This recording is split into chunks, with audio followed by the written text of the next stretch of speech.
Mau ke barak, mau berservis. Hari ini katanya lagi musim pecek gusami. Ini atau bisa jadi Saat ini sudah menerima bukti. Sampai membusuk 2-3 hari ini bisa.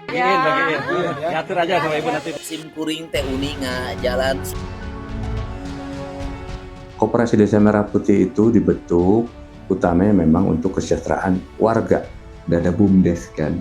Nah sekarang ada Koperasi Merah Putih. Betul. Nah ini Pupuk gimana mau main tengkulak, sedangkan koperasi itu langsung belinya ke KDM dengan salah satu kepala daerah tuh geus lah moal jalan nu ngaranna pinjaman ka rakyat mah komo murah.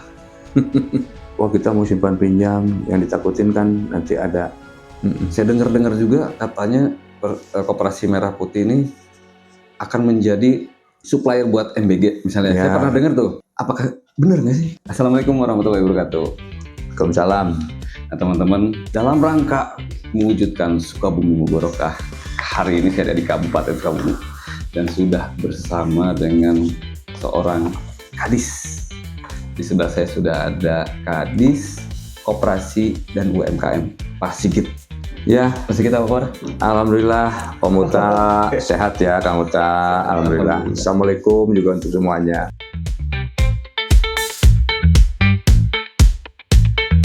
Pak Kadis, terima kasih udah mau meluangkan waktu loh. Alhamdulillah sampai hari ini masih diberi kesehatan. Kang Uta juga ya harapannya. Nah Pak, kita langsung koperasi ini ada Koperasi Merah Putih nih lagi hangat-hangatnya nih. Oke, Dinas koperasi kan pasti berhubungan dengan itu ya. betul. Nah saat ini ada Koperasi Merah Putih. Oke, Itu harapannya untuk meningkatkan kesejahteraan. ya. Nah bagaimana nih langkah Dinas Koperasi memastikan bahwa koperasi ini ke depan betul-betul menyasar lapisan seluruh masyarakat. Oke, jadi gini, Koperasi Desa Merah Putih di Kabupaten Sukabumi, alhamdulillah ya. sebagai informasi juga sudah terbentuk 386, terdiri dari 381 desa, 5 kelurahan. Alhamdulillah tanggal 30 Juni sudah terbit akta dan SK-nya berkat peran aktif dari seluruh perangkat daerah dan juga Satgas. Yang utamanya dengan diawali dari surat edaran Pak Bupati agar menindaklanjuti pembentukan ini. Kita sampaikan terima kasih ya melalui podcast ini untuk perangkat desa juga yang sudah proaktif dan Ikatan Notaris Indonesia yang sudah bekerja sama Membantu untuk ya. mensukseskan pembentukan Koperasi Desa Merah Putih. Nah, Koperasi Desa Merah Putih itu dibentuk utamanya memang untuk kesejahteraan warga Oke. di sekitar gitu. Jadi ada aturan main tuh Om. Ada aturan ya. Ada aturan mainnya apa? Gak ugal-ugalan ya. Nggak boleh gol-golan. Terus pengurus kemudian anggota di koperasi tersebut tidak boleh lintas domisili. Oh nggak boleh. Nggak boleh. Jadi harus memang warga di setempat. situ. Antara pengurus kemudian pengawas juga memang harus warga di situ. Karena apa? Karena tiap desa juga membentuk Oke. untuk memudahkan pengawasan, memudahkan juga pembinaan, memudahkan pengembangan ke depannya seperti apa. Gitu Om Uta. Oh jadi memang domisilinya nggak boleh lintas. Betul. Dan itu udah salah satu langkah menyasar seluruh lapisan ya masyarakat ya Koperasi Merah Putih itu ya. Betul. Setahu saya tuh ke depan tuh banyak gerai-gerai nih, kayak gerai sembako, apotek desa, kantor koperasi, unit usaha simpan pinjam, terus klinik desa, cold storage, terus gerai logistik. Nanti kan juga banyak jenis-jenis usaha itu kayak saya lihat di KLBI ya. Ya, Ya, KBLI. KBLI, KBLI-nya banyak lah jenis usaha-usahanya. Nah, kadang-kadang kan ketika ambil kita contoh, ada gerai buat sembako. Ini dinas ini bagaimana nih? Kadang-kadang kan nanti ada tengkulak lah Oke. yang bermain di situ kan. Oke. Terus ada pemainnya lah yang itu kan pasti murah tuh. Diambil dulu nanti dijual lagi. Nah ini bagaimana nih Gini Om. dinas? Harapannya dengan dibentuknya Koperasi Desa Merah Putih ini kan lebih murah, lebih cepat, kemudian perputaran perekonomian bisa terjadi di lingkungan desa tersebut. Berkaitan dengan tengkulak, kenapa ini dibentuk? Ini memang arahnya memangkas Memangkas tata niaga itu. tata niaga itu, Rantai. rantai pasok itu misalkan arahannya misalnya membuat LPG untuk agen. Nah nanti harganya langsung harga Pertamina. Jadi memang tidak ada tengkulak yang bermain di situ. Pasti bakal murah berarti teman-teman. Nah, bakal murah nih. Nah itu. Kan nanti di tengah jalan ada aja nih pasti nih serangan tengkulak nih. Kalau nggak ada main mata lah, itu gimana tuh? Kayaknya nggak bakalan bisa gitu. Kalau misalnya harga LPG dari harga terendahnya sekian, kemudian langsung diterima oleh koperasi, koperasi bisa bersaing dengan para tengkulak itu. Oke. Kemudian misalkan muatan lokalnya koperasi itu ingin mengembangkan jadi pemasaran hasil bumi misalkan. Selama ini kan hasil buminya dipanen kemudian dibawa melalui tengkulak. Harapannya koperasi ini yang menjualnya gitu. Jadi keuntungannya oleh koperasi gitu. Memangkas rantai pasoknya gitu supaya lebih cepat. Petani bisa dibeli koperasi juga mungkin harganya lebih naik ya. Betul. Nggak sama kayak tengkulak yang ada ya. Terus pupuk. Pupuk juga. Nih pupuk gimana mau main tengkulak sedangkan koperasi itu langsung belinya ke langsung untuk para petani nih. Langsung tapi kita tunggu aturannya, kita tunggu impresnya. Pembiayaan kan sekarang rame tuh. Nanti ada pembiayaan dari Himbara, himpunan bank ya, gabungan bank ya. Lengkapi dulu NPWP-nya, terus NIK koperasinya, pokoknya administrasi lengkapi dulu nanti by proposal gitu Om Uta. Jadi berapa sih besarannya pasti satu koperasi itu? Bocoran sampai 3 miliar.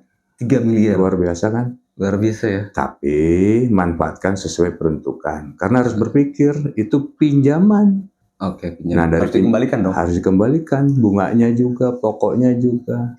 Jangan, ya pokoknya kita harus punya rasa tanggung jawab. Iya. Gitu Kang Uta ya. Nah ini koperasi itu klasik ya. Ada simpan pinjamnya tuh pasti. Nah ini kan celah lah. Kemarin saya nonton KDM dengan salah satu kepala daerah tuh, nges lah mual jalan nungarana pinjaman ke rakyat mah komo murah. Abdi mah tos pengalaman cenah. Ya. Nah ini kan ada simpan pinjamnya dong. Ya. Harapannya. Oke. Ini gimana nih Dinas Koperasi Kabupaten Sukabumi mengantisipasi ya? Memang tidak dilarang untuk membuat koperasi diantaranya sub unitnya itu simpan pinjam. Tapi mesti diperhatikan berkaitan dengan tadi ketika uang pinjaman dari bank ada pokok yang harus dikembalikan, kemudian bunga dikembalikan, itu juga harus diperhitungkan nanti dengan kondisi di sana. Harapannya sih seperti ini ya. Kalau memang diyakini itu akan menjadikan nilai manfaat besar, oke silakan saja, tapi tetap harus dipertanggungjawabkan. Kalau kami berharap yang realistis saja dulu, kebutuhan sehari-hari seperti apa gitu. Nah nanti setelah besar, setelah berkembang, boleh silahkan saja gitu. Berarti sub-sub itu dikembalikan lagi ke desanya masing-masing, mau ada simpan pinjam kah atau tidak, itu kembali lagi ke desa masing-masing? Betul, seperti itu. Jadi dilarang tidak, tapi dilakukan juga dengan analisis juga ya. Jangan sampai kita mau simpan pinjam, yang ditakutin kan nanti ada macet. Aduh, kasihan juga pengurus gitu. Iya. Ditagih malah ribut sama tetangga. Jangan sampai ya. Oke, itu teman-teman ya bisa jadi referensi. Nah, ada lagi nih yang sangat sering ya, Bang Emok nih, Pak. Oke. Ini Bang Emok nih, ya namanya Bang Emok kadang yang namanya masyarakat ada yang butuh. Namanya terjepit ekonomi, dia mau lari kemana sana sini, akhirnya ke Bank Emok dengan bunga yang sangat tinggi. Nah dengan adanya koperasi ini gimana arahannya nih Pak? Oke. Bank Emok atau bank keliling ya, sebetulnya beda-beda tipis sama rentenir. Tapi kita pahami juga Bank Emok tidak semuanya bermasalah. Contohnya apa? PNM Mandiri ya, itu Bank Emok yang memang legalnya jelas dan memang membantu masyarakat gitu. Nah yang disebut Bank Emok yang bermasalah itu, misalkan pinjam 1 juta, administrasi udah 200.000, diterimanya 800, kan udah nggak masuk hitungan selaku dia operasionalisasi simpan pinjam dalam koperasi gitu. Nah untuk Bang Emok sendiri memang seharusnya kembali ke diri kita masing-masing ya kalau saya melihat. Berkaitan dengan kita harus bisa melihat ketika itu terdaftar di OJK, ketika itu legal dan tidak dilarang. Tapi memang banyak yang mengatasnamakan Bang Emok yang berlakunya nyusahin ke masyarakat. Itu intinya seperti itu Kang Uta. Jadi harapan kami sih supaya nggak pinjam ke yang kayak gitulah gitu. Terus Koperasi Merah Putih akan bantu itu ya masyarakat dengan Betul. simpan pinjam itu ya. Tapi kembali lagi ke desa. kembali ke pengelola dan kesepakatan di warganya masing-masing. Kita pemerintah mengarahkan bagaimana caranya supaya koperasi ini jalan, kemudian nggak macet, gitu. Karena itu tetap disimpan pinjamnya usaha gitu ya Pak ya? Apakah kembangkan ya? ya gitu. Jadi nanti aja lah kalau berpikir lah simpan pinjam boleh, tapi setelah besar untungnya baru disimpan pinjamnya. Benar. Jangan langsung wah ya koperasi ya bisa minjem duit segala macam. Ya Kan gitu kadang-kadang warga ya, ada Betul. banyak yang berpikir itu. Ulah nepi kieu nya bahasa Sundana, nggak apa-apa bahasa Sunda dikit ya. Nggak apa-apa Pak. Nggak apa. Bahasa Perancis juga Bahasa boleh. Perancis nggak apa-apa. Jadi nginjemna gampang, mayarna hese ulah lah. Jadi, bisi ribut antara pengurus dan warganya sendiri, anggota gitu. Oke. Tapi nggak melarang juga Nggak melarang, ketika memang di pilihan ketika mendaftar di AHU-nya itu ada gerai apotek, pelayanan kesehatan dan simpan pinjam. Boleh. Silakan. Dan dengan musyawarah warga ya. Betul. Pengurusan warga. Oke, Pak Sigit. Presiden kita kan gembar-gembor ketahanan pangan nih. Cetak sawah sekarang. Nah ini sejauh mana nih Koperasi Merah Putih menjadi off-taker dari hasil bumi? Saya dengar-dengar juga katanya Koperasi Merah Putih ini akan menjadi supplier buat MBG misalnya. Ya. Saya pernah dengar tuh. Betul. Nah itu apakah benar nggak sih? Apa gimana? Oke. Sejauh mana? Betul itu. Betul. Jadi salah satu untuk supporting ke dapur makanan bergizi gratis itu dari koperasi dan dari UMKM. Oke. Hanya tetap ketika mensupport bahan baku dengan standarisasi, standar harganya, standar mutunya juga harus diperhatikan gitu. Makanya kita berharap banyak nanti bisa terkoneksi antara dapur makan bergizi gratis dengan koperasi-koperasi dan UMKM juga di sana gitu. Iya. Yang bisa nanti mengembangkan ekonominya bisa dengan kerjasama atau semacam apa gitu. Harapan seperti itu sih. Jadi produk hasil yang dihasilkan oleh desanya itu nggak perlu keluar. Nah, bisa Pembuangannya ke MBG. Ya, penjualannya ke situ kan mungkin keuntungannya bisa lebih besar. Iya benar. Yang bisa dirasakan. Benar. Dan nanti koperasi itu ada aturan main yang memang harus diperhatikan. Di ujungnya kan di akhir tahun nanti ada sisa hasil usaha. Oh iya. Nah itu salah satu cara dalam rangka kebersamaan. Koperasi kan dari anggota oleh anggota untuk anggota. Jadi siapapun menjadi anggota koperasi itu ada hasil usaha yang bisa dibagikan dalam rangka mendukung keberlangsungan koperasi itu. Dan ini startnya kapan sih Pak? Startnya nanti setelah launching kita nasional 12 Juli. Sebetulnya dari sekarang juga sudah bisa. 12 Juni ya? Juli ya. Bentar Sebetulnya lagi. dari sekarang sudah bisa operasionalisasi. Karena apa? Dari pembentukan koperasi itu ada simpanan pokok, simpanan wajib, simpanan sukarela. Nah ini bisa dijadikan modal pokok mereka.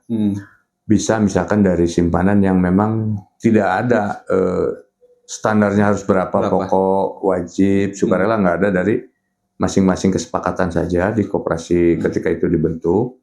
Itu bisa untuk modal awal sebetulnya tanpa harus menunggu pinjaman dari Himbara. Misalkan kerjasama tuh dengan orang, kan kita beli pulsa tiap hari. Oke. Satu desa misalnya ada butuh kuota. Terus listrik. Itu kan bisa banyak aplikasi yang bisa digunakan. Ya, yang biasanya selama ini ada kan silakan saja. Yang penting tadi kita sudah mulai berpikir tanpa modal koperasi bisa berusaha. Ya modalnya tadi modal simpanan pokok, simpanan wajib, simpanan sukarela, ya. puterin itu. Oh, Gitu. oke. Nah, kan ada timeline-nya tuh Pak.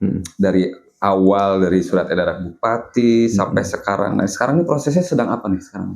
Sekarang per tanggal 30 Juni sudah keluar akte pendirian koperasi beserta SK-nya. Oh, udah keluar. Sudah, alhamdulillah sudah Berarti udah dipegang. resmi nih Koperasi Merah Putih. Sudah Desa resmi. ya? Nah, tidak hanya sampai di situ. Kedepannya tugas kami selaku dinas Oh iya. membina, mengawasi, Masih. kemudian meningkatkan kapasitasnya. Kemudian nanti kita akan coba buat juga pelatihan bikin proposalnya. Oh iya, itu administrasi itu kadang-kadang Administrasi. masyarakat tuh agak bingung. Pelatihan keuangannya, pelatihan manajemennya, pelatihan komputernya, manajemennya banyak. Banyak ya Ya, mudah-mudahan peran aktif dari teman-teman teman-teman ya. pengurus koperasi kita harapkan juga nanti kita informasikan segera. Satu lagi, Apa tuh? gini kemarin tuh walaupun belum semua nih, kita di minggu kemarin nih akhir bulan tuh sebelum tanggal 30 kita dapat surat dari Bapak Litbangda dalam rangka merangkum kebutuhan Koperasi Desa Merah Putih. Ya. Makanya kita bikin rapat tuh mengundang belum semua, tapi sebagian yang dekat ke apa bahasanya yang di utara dulu ada sebagian sekitar 30 apa 35 Koperasi Desa Merah Putih kita undang untuk merangkum apa yang menjadi keinginan, Oke. kendala, kemudian juga dimasukkan untuk perencanaan di RKPD 2026. Sudah kita rangkum keinginannya apa, pengen dilatih, kita usulkan. Udah ini ya, udah dengar pendapat. Pengen apa? Pengen bantuan fasilitas dukungan, misalnya komputer atau apa ya nanti kita usulkan gitu. Seperti apa? Tetap harus dengan perencanaan yang matang kita, gitu. Karena apa? Karena pertanggungjawaban harus kita lakukan. Gitu Kang Uta. Nah, Pak Sigit, ada pertanyaan titipan nih dari netizen. Ada dua nih. Pak, kalau saya kan warga, terus ada Koperasi Merah Putih, kan harus ada simpan pinjam ya. Ini kembali ke simpan pinjam. Apakah harus jadi anggota dulu? Atau langsung pinjam aja warga biasa? Wajib jadi anggota. Wajib. Nah, ini wajib jadi anggota dan harus setoran dulu apa gimana? Ikuti aturan main di sana. mainnya. Misalkan simpanan pokoknya misalkan 50.000 misalkan ya. Simpanan wajibnya 20.000. Harus jadi anggota dulu, tidak boleh kita serta-merta minjam. Kemudian seperti kasihan kan itu, kita harus menyadari modal dari koperasi itu modal bersama. Jadi memang harus ada niatan kita selaku anggota, selaku pengurus untuk mengembangkan bersama. Itu seperti itu. Ini pertanyaan kedua. Nah, KDM tuh kemarin pernah bilang semua koperasi itu e-budgeting. Benar ya? Berarti e-budgeting ya? Rencananya elektronik. Nah, nanti kita nunggu Kementerian Koperasi juga sudah menyampaikan bahwa nanti ada semacam aplikasi dalam rangka memudahkan transparansi akuntabel dalam rangka proses keuangan administrasi di Koperasi Desa Merah Putih. Mungkin sama seluruh Indonesia nanti seperti itu. Kita tunggu ya, Pak. Oke, itu teman-teman tadi dua pertanyaan itu ya. Kita lanjut lagi nih. Pak, di desa itu kan udah ada BUMDes tuh. Udah ada BUMDes kan. Nah, sekarang ada Koperasi Merah Putih. Betul. Nah, ini apakah akan mencekek BUMDes atau akan saling menguatkan nih? Kang Uta bahasanya ulah mencekek atuh. BUMDes kita pahami sudah ada. Dia menggunakan dana desa. Ini koperasi baru dibentuk menggunakan pinjaman. Harus kolaborasi kalau sebenarnya. Kemudian juga dalam proses bisnisnya, kalau BUMDes sudah melaksanakan bisnis misalkan selaku agen LPG, kan BUMDes juga untuk apa? Keuntungannya untuk masyarakat juga sebetulnya. Ini ya cari usaha yang lain yang tidak berbenturan. Ya. Misalkan BUMDes sudah ada usaha LPG, belum ada angkutannya, koperasi, beli angkutannya. Nanti sharingnya seperti apa, tuangkan dalam kesepakatan bersama. BUMDes nggak jalan, ada ruangannya, boleh silakan. Mau disewa, mau seperti apa, tapi tuangkan dalam kesepakatan. Ya, Iya, ya. Hitam di atas putih.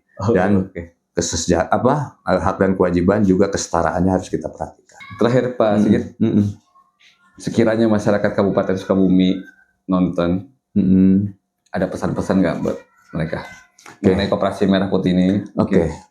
Kita berharap dengan adanya Koperasi Desa Merah Putih ini bisa menumbuhkan ekonomi masyarakat. Tadi kan kalau koperasi itu dari anggota, oleh anggota untuk anggota. Kemudian untuk pengurus, jalankan amanah ini dengan baik. Oh, jangan lupa juga kemarin setelah dibentuk ini kan ada pengurus, kita ucapin selamat dulu ya. Ucapin selamat untuk para pengurus yang ada di Kabupaten Sukabumi. Kemudian ke kami selaku Dinas Koperasi UKM Kabupaten Sukabumi. Nah, nanti juga kita mencoba untuk memberikan pelatihan banyak hal nanti ya. Kemudian juga nanti ada informasi apapun segera kita sampaikan ke teman-teman. Kita ingin koperasi ini tumbuh, berkembang dalam rangka meningkatkan perekonomian masyarakat Sukabumi dari desa, kemudian kan nanti muncul ke tingkat Kabupaten Sukabumi. Harapannya tadi mubarokah itu tercapai, maju, unggul, berbudaya, berkah untuk koperasinya, kemudian juga untuk UMKM-nya ke depan manfaatkan untuk lebih banyak wirausaha muda atau yang ingin berusaha. Kemudian bisa bergabung dengan koperasi, bisa pemasarannya atau apa nanti. Yuk, kalau kami terbuka untuk memberikan informasi dan saling sharing informasi. Tinggal datang aja sini ya. Datang. Atau via media sosial kita. Nanti kita segera tindak lanjut. Pas respon, insya Allah.